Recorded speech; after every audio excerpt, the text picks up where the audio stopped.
Hello guys, কেমন আছো সবাই? আশা করি ভালো আছো। আজকে তোমাদের সামনে চলে আসলাম আরও একটা ভিডিও নিয়ে। এই ভিডিওটি হলো গাইস 10ই মহরমের ভিডিও। 10ই মহরমের দিনে শিয়াদের একটা অনুষ্ঠানের নাম যদি জেনে থাকো কমেন্ট বক্সে বলে যেও। দেখি কে বলতে পারো, কমেন্ট বক্সে বলে যেও শিয়াদের এই যে অনুষ্ঠান, এটা হচ্ছে নাম কি? কেউ যদি বলতে পারো কমেন্ট বক্সে বলে যেও। চলো তাহলে দেখা যাক গাইস। প্রচুর লোক, চারিপাশে প্রচুর লোক। এই যে মরম হচ্ছে মাঝখানে, চারিপাশে প্রচুর লোক। ওই যে ওই সাইডে দোকান বসেছে দেখতে পাচ্ছ, প্রচুর লোক দেখতে পাচ্ছ। দেখো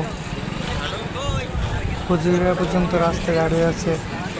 সবাই দেখি হাতে ক্যামেরা, ফোন, সবাই হাতে ফোন নিয়ে ভিডিও করতেছে। সবাই হয়তো ইউটিউবার। ধন্যবাদ, সবাই ভালো থাকো।